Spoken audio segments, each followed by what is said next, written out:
Start with the name of Almighty God, who is most beneficent, most merciful. Jane Austen as a moralist, very prominent assignment. And the second assignment or question we've got, irony, the use of irony, the concept and use of irony in Pride and Prejudice by Jane Austen. Jane Austen ने कैसे और किस हद तक irony को use किया है अपने नावल प्राइड एंड प्रेजुडिस के अंदर, हम देखते हैं कि इसके नावल के अंदर कॉन्ट्राडिक्टरी आयरनी है। इसके नावल के अंदर हम थॉरली स्टडी करते हैं तो हमें पता चलता है कि इसके अंदर सिचुएशनल आयरनी है। मज़ीद डीप जाते हैं तो पता चलता है कि इसके अंदर वर्बल आयरनी है। हम मज़ीद आगे जाते हैं तो पता चलता है करैक्टराइजेशनल आयरनी है इसके अंदर। तो करैक्टर भी आयरनिकल बनाए हैं, उसने सिचुएशनल आयरनी क्रिएट की है कि सिचुएशन कुछ है बन कुछ जाता। मिसाल के तौर डार्सी की आंट जो है वो कोशिश करती है कि उससे कहती है कि मैं अपनी बेटी के साथ डार्सी का रिश्ता करना चाहती हूँ, खबरदार तुम दूर रहो, और उससे वो डांट के जाती है, वो और करीब हो जाती है। मिस्टर विकम और लिडिया का जो मतलब वो आता है तो उससे हम देखते हैं कि वो कोशिश करता है, वो दोनों सोर्स बनते हैं उनको और करीब लाने का, मतलब वो उसे लेकर दौड़ जाता है, अलॉपमेंट करता है और वो दोनों करीब हो जाते हैं। ये सिचुएशनल आयरनी हम देखते हैं और वर्बल आयरनी भी हम देखते हैं। वर्बल आयरनी का मतलब क्या है? जो बोलने से रिलेटेड है। It is a truth universally acknowledged, a man in the possession of the good fortune must be need of a good wife. ऐसा बंदा जिसके पास अच्छी खासी रकम हो, दौलत हो, पोजेशन ऑफ गुड फॉर्चून हो, उसे एक अच्छी वाइफ की जरूरत होती है। लेकिन हम देखते हैं कि वो तलाश नहीं करता, उसे नीड नहीं है, लेडीज खुद तलाश करती फिर ये टोटली कॉन्ट्राडिक्ट करता है स्टेटमेंट को। It's a truth universally acknowledge, हम कहते हैं कि बहुत बड़ी स्टेटमेंट इसके बाद, यानी ये दो पार्ट, दो चंक में डिवाइडेड है ये statement.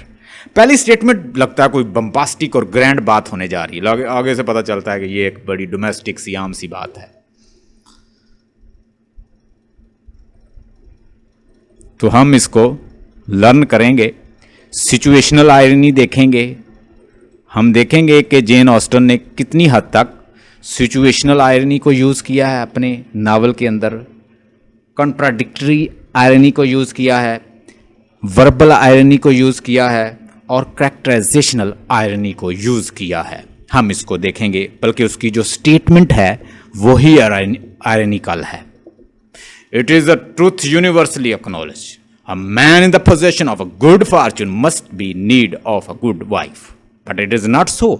We see ladies they are finding, ladies are in the need of the husband, not male. Male को तो ज़रूरत नहीं है, लेकिन लेडीज़ जो हैं वो तलाश करती फिर रही हैं। तो ये हमें यहाँ से पता चलता है। हम इसको वन बाय वन देखेंगे और यही क्वेश्चन देखें, क्वेश्चन आपको आएगा यूनिवर्सिटी में, मैं आपको पढ़ के यहाँ से सुना देता हूँ जो आया हुआ है। Jane Austen has use irony as a part of the narrative technique, illustrate this from her novel Pride and Prejudice. ठीक है, आपको पता होना चाहिए। आपको क्वेश्चन आ सकता है, it is a truth universally acknowledged, the single man in a possession of good fortune must be in a need of a wife, ऐसे आ सकता है। आगे फिर क्वेश्चन आया हुआ पीयू में, making the lines the point of departure, comment on the use of the irony in the Pride and prejudice. अब आपसे वो कह सकता है कि फिर in spite of the capacity harsh irony, the romantic spirit is very much alive in Jane Austen discuss. Ironical statement से related या आयरनी से कोई भी क्वेश्चन आ जाए तो आपने ये, अच्छा इस क्वेश्चन को बदल के भी दे सकता है, यानी आयरनी की जगह पे वो ह्यूमर कर सकता है। आप कंफ्यूज ना, आपने कंफ्यूज नहीं होना। Bring to surface all the ironic and satirical humour current in the Pride and Prejudice. ठीक है, इसमें अगर वो पूछ ले तो आपने क्या बताना है? कॉन्ट्राडिक्टरी ह्यूमर, उसी में उसको चेंज कर देना है। यानी ह्यूमर कहाँ पे? Contradictory humour. ठीक है, सिचुएशनल ह्यूमर, वर्बल ह्यूमर, बस आपने ह्यूमर का वर्ड आयरनी की जगह पे ह्यूमर लगा दें।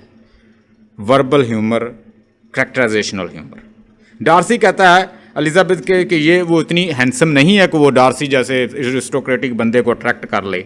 डार्सी लेकिन लेटर हम देखते हैं कि वो कॉन्ट्राडिक्टरी ह्यूमर एक बन जाता है। पहले वो कहता है ये कोई इतनी भी खूबसूरत नहीं है कि मेरे जैसे बंदे को ये क्या कर ले, अट्रैक्ट कर ले, लेकिन बाद में but soon Darcy is attracted by her captivity eyes and cheeks. Elizabeth कॉलन को बताती है कि वो ऐसी गर्ल नहीं है कि वो एक दफा रिजेक्ट कर दे तो फिर उसी को एक्सेप्ट कर ले, लेकिन she does in the case of Darcy. यानी वो यहां पे भी कॉन्ट्राडिक्टरी ह्यूमर है। सिचुएशनल ह्यूमर कहां कहां बनता है? सिचुएशनल ह्यूमर बनता है कि विकम और जो लेडी कैथराइन है, ये दोनों रिस्पॉन्सिबल बनते हैं उनको करीब लाने के। विलनस करैक्टर हैं और विकम और लेडी कैथराइन जो है are responsible for uniting the Elizabeth and Darcy. Elizabeth and Darcy troubling situation is set against Jane and Bingley.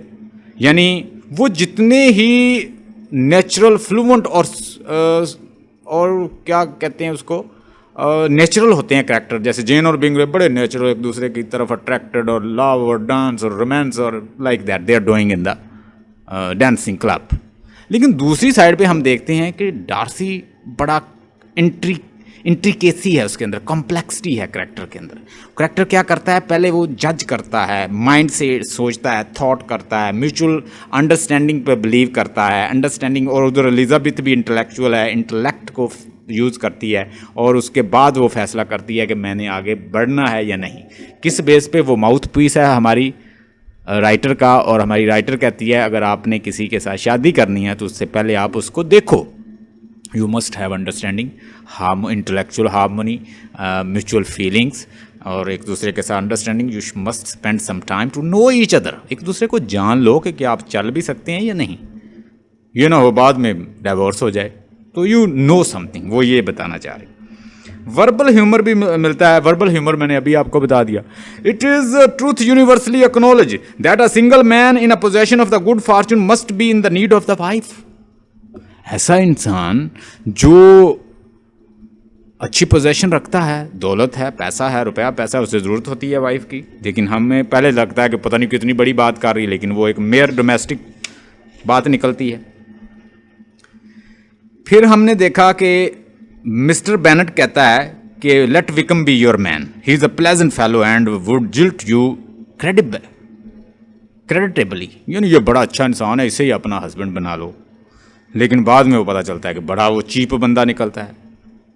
उसके मुकाबले में कॉलन के मुकाबले में उसकी तारीफ की जाती है, लेकिन वो बड़ा चीप बंदा निकलता है।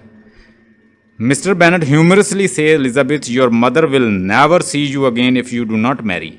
Mister colon and I will see you again if you do. अब ये इस तरह की भी बातें हमने देखी, ये इसको कहते हैं सिचुएशनल ह्यूमर। कैरेक्टराइजेशनल ह्यूमर भी हमें मिलता है। There is a humour slant in the character versus character. Jane और एलिजाबेथ जो हैं दोनों डिफरेंट हैं।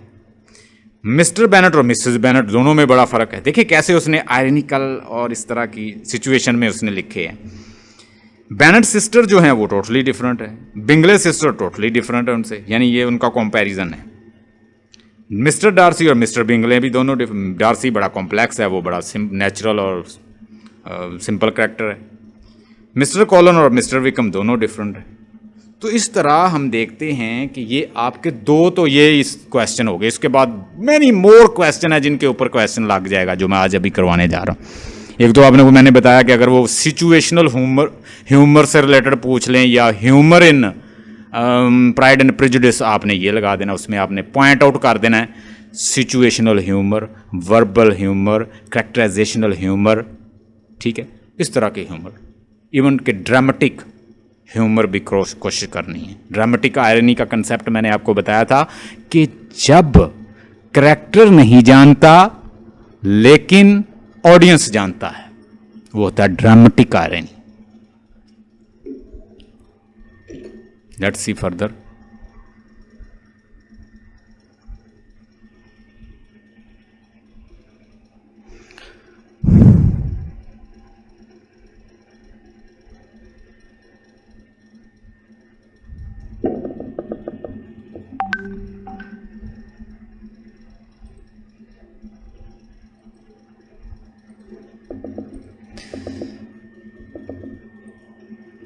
Dear student friend follower, you are listening to the voice of Sarrana. Our contact number is 0305631964.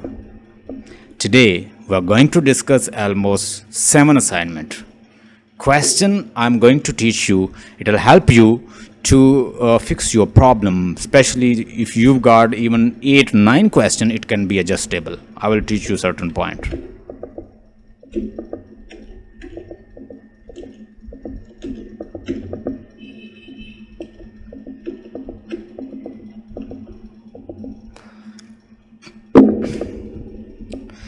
आपको पता है कि कुछ रूल जो हैं वज़ा किए थे जॉनसन ने। जॉनसन जो है ये एक न्यू क्लासिकल एज का राइटर है, नाम है डॉक्टर जॉनसन। क्या नाम है? Doctor Johnson. ये लेट 18th सेंचुरी का बायोग्राफर था, ड्रामेटिस्ट था, लेक्सिकोग्राफर था, डिक्शनरी लिखता है, ठीक है। डिक्शनरी राइटर को कहते हैं लेक्सिकोग्राफर।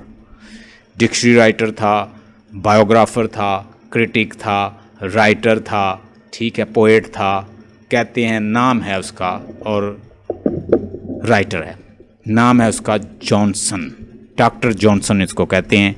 मेटाफिजिकल पोएट को क्रिटिसाइज किया है इसने, डॉक्टर जॉनसन।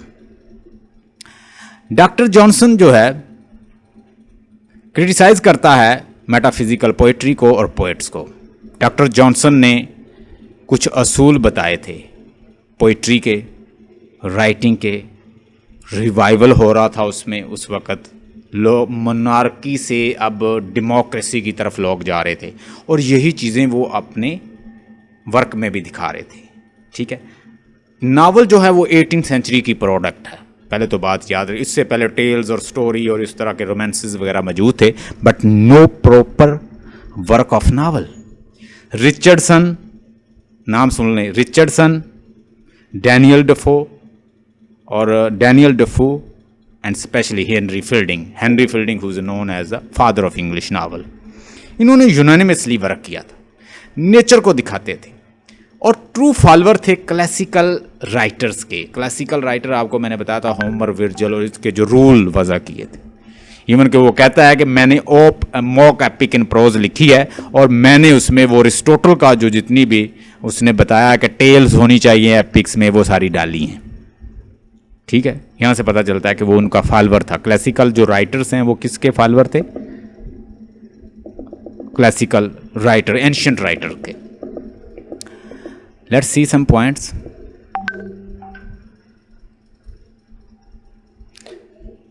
अभी हम डिस्कस करने जा रहे हैं कि irony in Pride and Prejudice. Pride and Prejudice is simultaneously high comedy, devastating style and compassionate panorama, critically comment. यही आयरनी का सवाल, या इस तरह पूछ रहे, 2010 में आया हुआ है। Trace the element of irony in Jane Austen pride and prejudice. 2010 में क्वेश्चन आया हुआ है। In spite of her capacity of harsh irony, the romantic spirit is very much alive in Jane Austen. ये भी आयरनिकल है।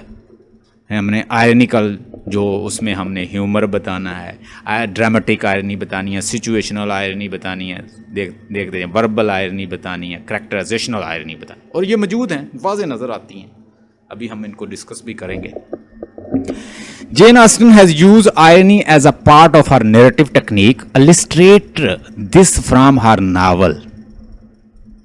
ठीक है, 2003 में आया, Pride and Prejudice में.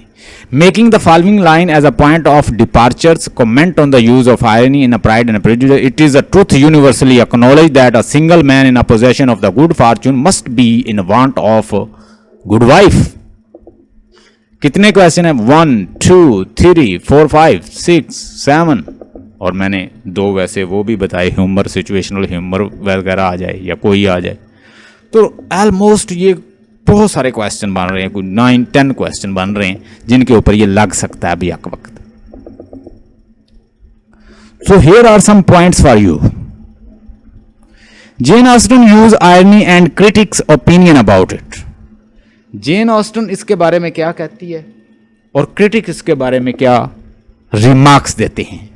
Jane Austen use of irony and critics point opinion about it. Jane Austen इसके बारे में कहती है कि आयरनी जो है वो एक मेन सोल है इस पूरे नावल की। हम आयरनी देखते हैं करैक्टर की फॉर्म में। करैक्टर भी आयरनिकल है, ठीक है। हम देखते हैं वर्बल आयरनी, हम देखते हैं इसमें सिचुएशनल आयरनी,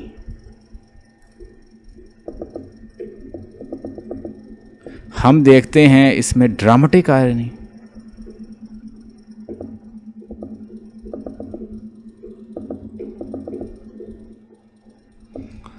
तो ये आयरनी की सारी जो फॉर्म्स हैं इसके अंदर मौजूद हैं और ये अपना फंक्शन करती हैं। इनको हमने वन बाय वन अगर एग्जांपल लेके ये चार ही जो मैंने आपको बताई हैं अगर आप ये एक्सप्लेन कर दें आपका क्वेश्चन बन जाएगा।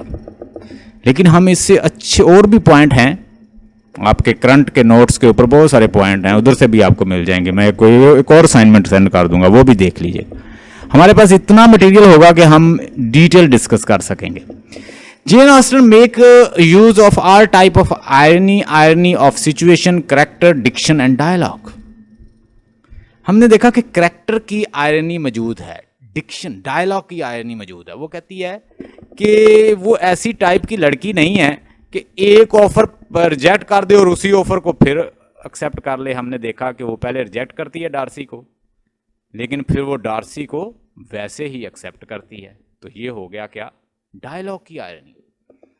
हमने देखा डार्सी कहता है कि she is not attractive enough to attract like me person, she is not handsome enough to attract like me person, but the same Darcy is saying that her cheek, her lips and her personality attracts him. और वो मानता है कि ये मुझे attract कर रही है। डार्सी आल्सो हैव, डार्सी के डायलॉग जो हैं, Darcy's dialogue, mister Darcy's dialogue her also ironical, वो भी आयरनिकल लगते हैं, आयरनी लगती है। हमने फिर वर्बल आयरनी देखी इसके अंदर, वो भी बड़ी एपरेंट है इसके अंदर। और करैक्टर की भी आयरनी हमने देखी जब हम इसको एनालाइज करते हैं। डिक्शन की भी, सिचुएशन की आयरनी, के सिचुएशन की आयरनी इस तरह बनती है कि मिस बिंगले होती है,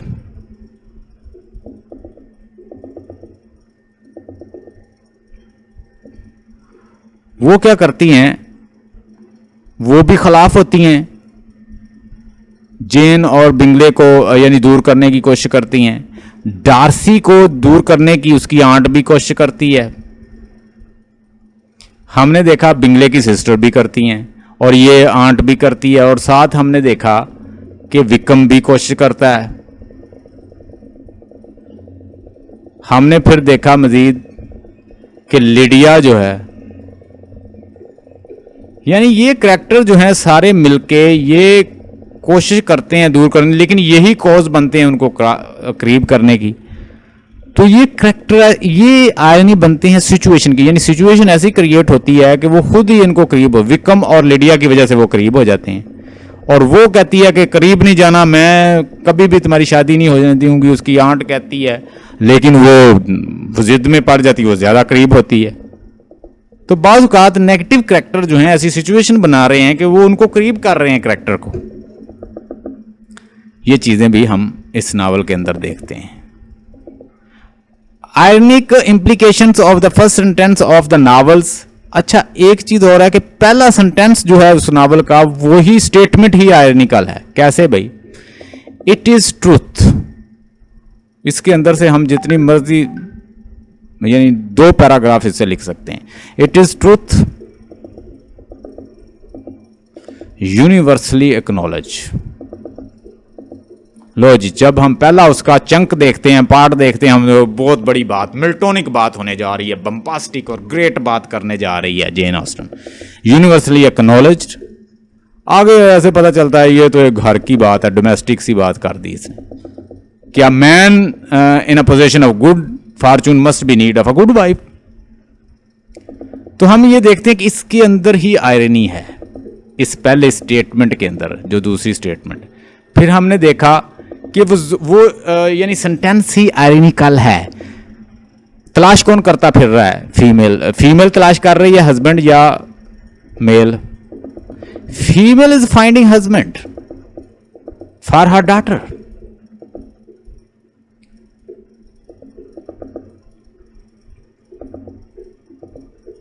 नॉट मेल। तो ये एक पूरी स्टेटमेंट ही आयरनिकल है। हमने ये देखा, इसको एक्सप्लेन करें अच्छी तरह से। आगे, instances of irony of situation, irony of characters display through the contrast between simplicity of intricacy. हमने देखा कि कुछ कैरेक्टर जो हैं वो बड़े इंट्रिकेसी रखते हैं और लेकिन वो अंदर अपने आयरनी रखते हैं। मिसाल के तौर पर डार्सी का कैरेक्टर जो है वो इंट्रिकेट है। क्यों भाई? डार्सी और एलिजाबेथ दोनों इंट्रिकेट कैरेक्टर हैं। एलिजाबेथ को कॉलन कहता है कि वो शादी करना चाहता है, वो रिजेक्ट कर देती है, नहीं लाइक करती। उसका मिस्टर बेनेट, मिसेस बेनेट उससे कहती भी है, नहीं मानती, वो कहती है वो उसको लाइक नहीं करती। डार्सी जो है वो अपना एक आइडिया रखता है और वो ऐसे डेवलप नहीं होता कि किसी ने बताया और वो उस पर ईमान ले आए, यानी वो ब्लाइंडली बिलीव करे। वो देखता है, ऑब्जर्व करता है, ग्रेजुअली देखता है और फिर नतीजे पर पहुंचता है, यानी म्यूचुअल हार्मोनी, म्यूचुअल अंडरस्टैंडिंग, और ये सारी चीज़ों को ग्रेजुअली तय करते हैं ये दोनों कैरेक्टर। ये दोनों प्रोटैगनिस्ट हैं, इनको कहते हैं protagonist. These are protagonist and they do not blindly believe, they see think and slowly they are going to learn. और वो कहती है कि डायरेक्ट नहीं किसी को कुछ कहना चाहिए, नॉलेज जो है वो ग्रेजुअली आना चाहिए। कहते हैं जो ठीक तरह से पढ़ा होता है वो भूलता नहीं। फिर instance of irony of situation हमने देखी, करेक्टर देखे, displays through the character between simplicity and intricacy, और ये दोनों चीज़ें उसके अंदर मिलती हैं। सिंप्लिसिटी भी है करेक्टर्स के अंदर कि वो पहले विक्रम पे आराम से यकीन कर लेती है, उसकी रिसर्च भी नहीं करती, और साथ साथ वो इंट्रिकेसी भी है उस करेक्टर के अंदर। तो ये सारी चीज़ें साइड बाय साइड चल रही होती। Irony of dialogue and dictions, Jane Austen's irony is a source of humour as well. देखे ना कि ये साथ साथ ह्यूमर भी होता है। Jane Austen use irony for exposing the incongruities क्या है? जो प्रॉब्लम है सोसाइटी के अंदर उसे कहते हैं इनकंग्रुटीज, जो बैलेंस